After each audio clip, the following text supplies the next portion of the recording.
be here for Character Day, talking to Rabbi Lee Moore. We're gonna kind of hi. Wait, let me put it on you. Hello. Now, where are you doing this hangout from? I'm in Akron, Ohio. Whoop, whoop. All right, we got the Midwest represented. So yes, we're gonna be talking about character through a Jewish lens. I'm Jewish. She's Jewish. It's interesting to talk about it through all the different lenses. In our film that is premiering today, we look at the history of meaning and purpose from all these different religions and faiths, all the way to atheists, and it's always interesting to kind of come at these ideas from different perspectives. So we're so happy to have Rabbi Lee Moore here today. I'm going to read you her official bio. The camera is on you while I'm reading your bio, so you have to kind of look directly to camera. You know, it's always awkward when people read your bio, but here it goes. Rabbi Lee Moore is the Director of Jewish and Organizational Learning at Littman Camper Foundation for Living Torah and Senior Jewish Educator for Hillel at Kent State, serving both organizations since 2010 when she was ordained from Hebrew College. She has developed conceptual work on models such as Jewish fluency, Jewish sensibilities, and applied Jewish wisdoms, as well as the Jewish sensibilities deck. So, hello. That's true. So my first question is to you is talk to us about character through a Jewish lens. Okay. So the sort of corollary idea that I've spent a lot of time thinking about that's similar to character, that influences character, is this notion of Jewish sensibilities.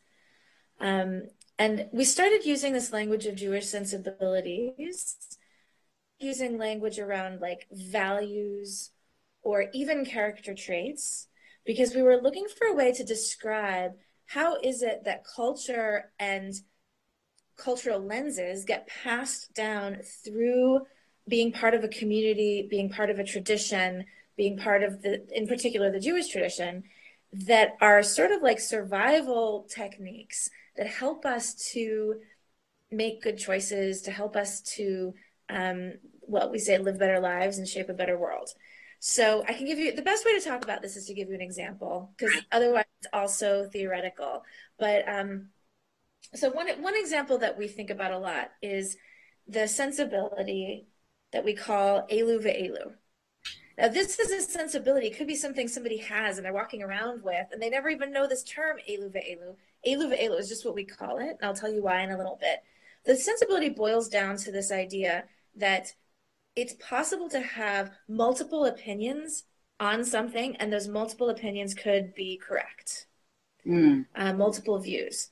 So sometimes this gets boiled down to a very short joke in the Jewish world, which is that if you have two Jews, you'll of course have three opinions. Right. See, you laughed. Like, why is that funny? Is because it's kind of true that there's a way that Jews can hold multiple opinions on a certain thing, even within oneself. You know, there's a famous clip from Fiddler on the Roof where Tevye is sort of talking to himself and going around all of these different ways. On the other hand. So this is a Jewish sensibility in the sense that anyone who grows up in a culture that has a lot of Jewish people or is influenced by Jewish culture starts to have that same kind of sensibility. And why is it significant? Why is it important? I think it's an excellent sensibility to have, because there are a lot of times in life where there isn't one right answer. There are a lot of times in life where it's complex, and especially in interpersonal kind of dynamics. If I'm able in an interpersonal dynamic to genuinely see the other person's side, while at the same time seeing my side, being able to hold both of those at the same time as potentially having value, that's a life skill. That's a competency. That's something that can actually help you live a better life, because you won't rush then to have a sort of an ego battle of who's right all the time.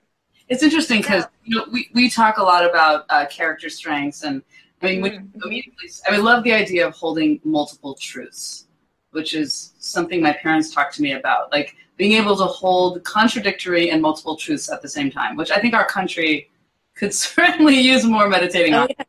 But the immediate word that came to mind is empathy, being able to really put yourself in someone else's position to see their point of view, which I certainly, right? I mean, you could use that word to say the same thing, right? What I would say is that elu ve'elu as a sensibility or a competency can then lead you to have empathy. Okay. Interesting. Can help maximize the chances that you'd have empathy for the other person if you genuinely can hold their idea at the same time as yours. I don't think it necessarily leads to it, but I think it maximizes. It's opening the door more to it. Yes. You tell us Absolutely. You made a whole Absolutely. deck. Didn't you make like a really cool deck for these? Yes. So we made a deck of cards that we call the Jewish sensibilities deck. I mean, honestly, I think there are like hundreds of these sensibilities, just like there are in any culture. And there's nothing special about Judaism that it has sensibilities other cultures don't. Every culture has these kinds of sensibilities, and it's for the people who are part of those cultures to reflect on what they are and think about them. So with a study partner, we looked at what are the ones that are most significant to us and that we think are good for people to be thinking about, talking about, especially in this day and age when a lot of people are confused about what Judaism is. Is it a religion? Is it a culture? Is it a people? And the answer is yes. It's all of those things. And here in I'm so glad you cleared that up. I'm so glad you cleared that because I was confused. Right? It's confusing to a lot of folks. And it's confusing to talk about Judaism without talking about it purely in a religious sense.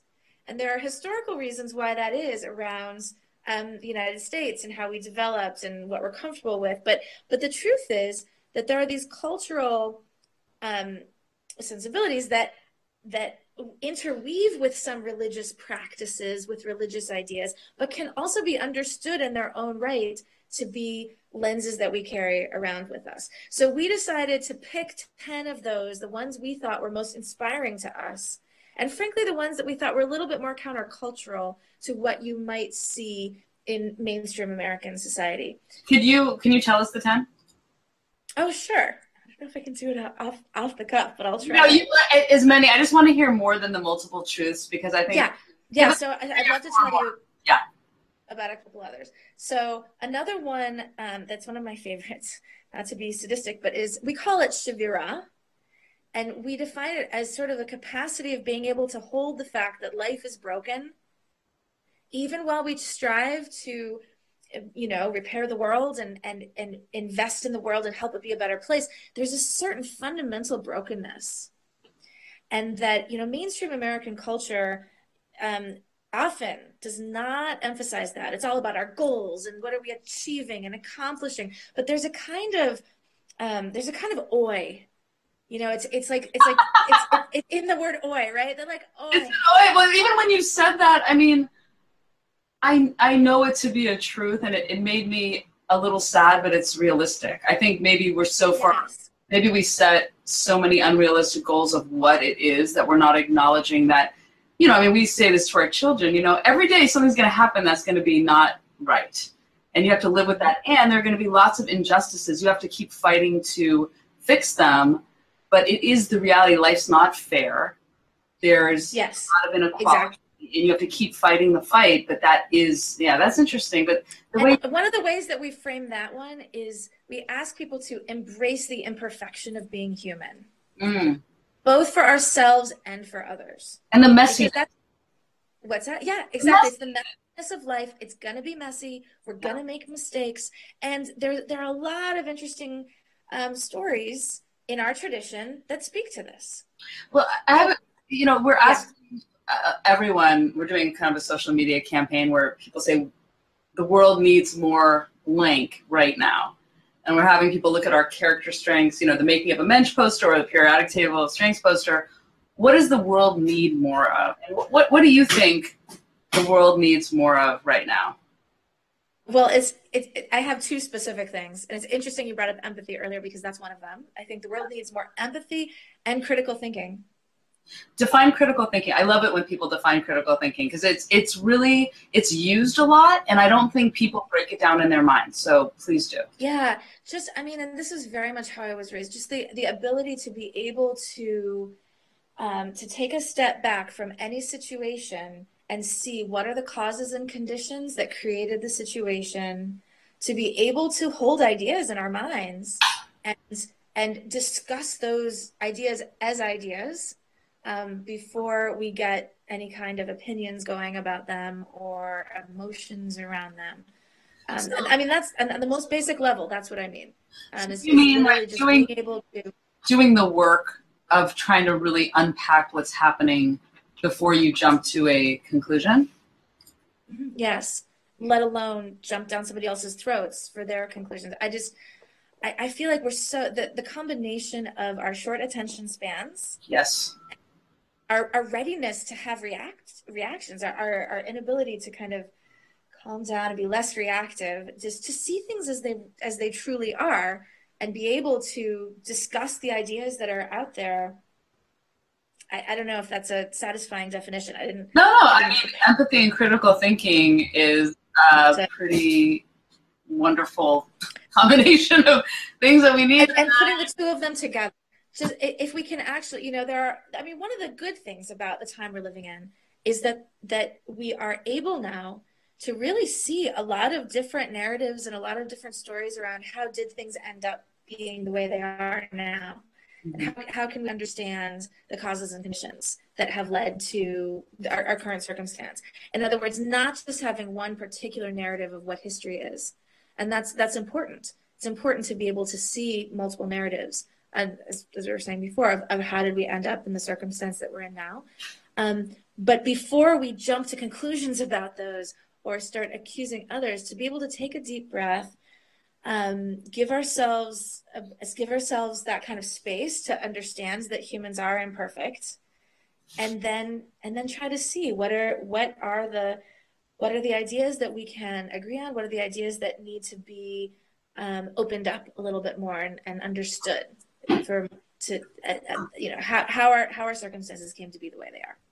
Beautiful. That is a great way to end. Thank you. I love talking to you about this. I wish I could hear what you're going to say for your drosh. You're like, I do too. No, I'm so happy that you joined us. And those of you tuning in, this is Character Day. If people want to add to the conversation across all social media, just use hashtag cultivating character. And Rabbi Lee Moore, thank you so much for joining us. Thank you for asking me, Tiffany. Great to speak with you. Okay. Talk to you later. Bye-bye.